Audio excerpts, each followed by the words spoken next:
کہیں نہ کہیں آسمان اور زمین ملتے ضرور ہیں، ایسا مجھے لگتا ہے۔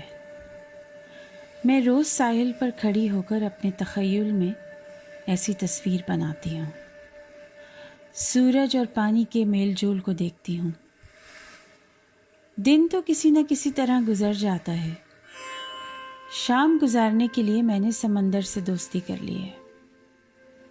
لہروں کو اٹھلاتے ہوئے دیکھتی ہوں، سیپیاں چنتی ہوں اور دور تک ٹہلتی ہوئی نکل جاتی ہوں۔ یہ نرم ملائم ریت ایک مرہم کی طرح مجھے بہلاتی ہے۔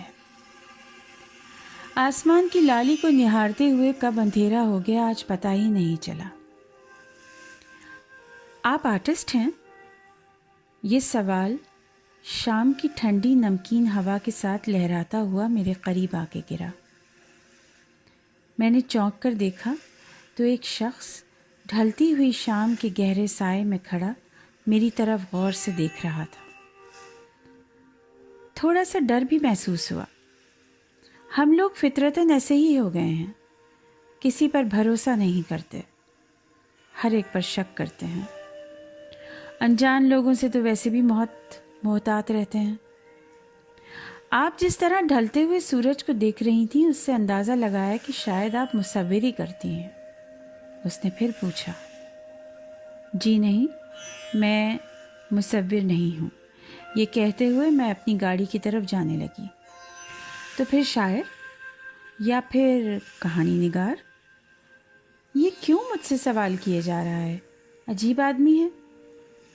میں اور تیزی سے آگے بڑھی اور اپنی گاڑی تک پہنچ گئی۔ اندر بیٹھنے ہی والی تھی کہ اس کی ہنسی سے کھنکتی ہوئی آواز مجھ تک پہنچی۔ میری نیت خراب نہیں ہے اور نہ ہی میں کوئی چور اچکا ہوں۔ دراصل یہیں قریب میں رہتا ہوں اور اکثر یہاں ٹہلنے آتا ہوں۔ آپ کو کئی بار دیکھا ہے، اسی لیے بات کرنے کی جرات کر لی۔ یہ کہتے ہوئے اس نے اپنا نام بتایا۔ اس کی بات سن کر میں نے اس کی طرف ایک سرسری نگاہ ڈالی۔ لیمپ پوسٹ کی روشنی میں کچھ دیکھا ہوا سا لگا۔ میں اپنی تنہائی میں کچھ ایسی کھوئی ہوئی رہتی ہوں کہ شاید کسی کو غور سے نہیں دیکھتی۔ اکیلے رہنے کی نہ صرف عادت ہو گئی ہے بلکہ اس میں عجب سا سکون بھی ملتا ہے۔ میں نے سر ہلاتے ہوئے اسے ایکنالج کیا اور گاڑی میں بیٹھ کر وہاں سے نکل گئی۔ اس کے بعد سے وہ روز شام کو وہیں مل جاتا۔ بہت کوشش کی کسی طرح اس سے پیچھا چھڑا سکوں، مگر وہ عجب مٹی کا بنا تھا۔ مستقل بولتا رہتا، سوال کرتا پھر جواب بھی خود ہی دے دیتا۔ میری خاموشی سے جیسے اسے کوئی فرق ہی نہیں پڑتا تھا۔ نہایت ہی خوش مزاج انسان تھا۔ اس کی سب سے بڑی خوبی اس کی سادگی تھی۔ آج کل کے بناوٹی دور میں تازہ ہوا کے جھونکے کی طرح تھا۔ میرے ساتھ سمندر کی ریت پر گھنٹوں چلتا رہتا۔ شاعری، کتابیں، فلسفہ، سیاست، موسیقی، فنون لطیفہ، ہر موضوع پر بات کر لیتا۔ اس کی آواز میں ایک عجیب سی کشش تھی اور مجھے اس کی باتیں سننے کی عادت پڑنے لگی۔ پھر ایک دن وہ ساحل سمندر پر نہیں آیا۔ میں بہت دیر تک ٹہلتی رہی، نہ چاہتے ہوئے بھی اس کا انتظار کرتی رہی۔ اگلے دن بھی وہ نہیں آیا اور اسی طرح ایک ہفتہ گزر گیا۔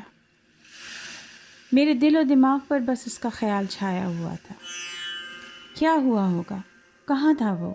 بیمار ہے یا کسی حادثے کا شکار ہو گیا؟ وہ زندہ بھی ہے یا پھر؟ میرے پاس کوئی فون نمبر نہیں تھا اور میں نے کبھی اس کے گھر کا پتہ بھی نہیں پوچھا۔ ذاتی بات چیت سے میں نے ہمیشہ گریز کیا۔ اس نے اگر کوئی ایسا سوال کیا بھی ہو تو میں ٹال جایا کرتی تھی۔ لیکن آج مجھے اس بات کا ملال ہو رہا تھا۔ ہماری زندگی میں کتنے لوگ ہمارے سفر کا حصہ ہوتے ہیں۔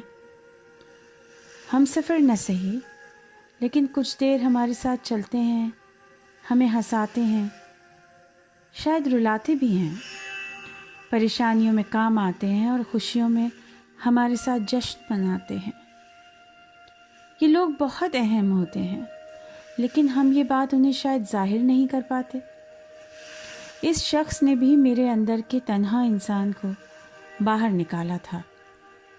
میرے روکھے رویے کے باوجود وہ مجھ سے نالاں نہیں ہوا تھا۔ کاش میں نے اس بات کی قدر کی ہوتی۔ میں ان خیالوں میں کھوئی ہوئی دور سمندر کی لہروں سے ٹکراتی ہوئی پانی کی تہہ میں جا رہی تھی۔ ساحل کی نرم ریت اور پانی کا ٹھنڈا لمس پرسکون لگ رہا تھا۔ میرے بے چین دل کو کہیں نہ کہیں قرار آ رہا تھا۔ آج ڈوبنے کا ارادہ ہے یا مچھلیاں پکڑنے چلیں؟ ایک گنگناتی ہنستی آواز نے پکارا۔ میں چونک گئی۔ مڑ کر جو دیکھا تو وہ کھڑا تھا۔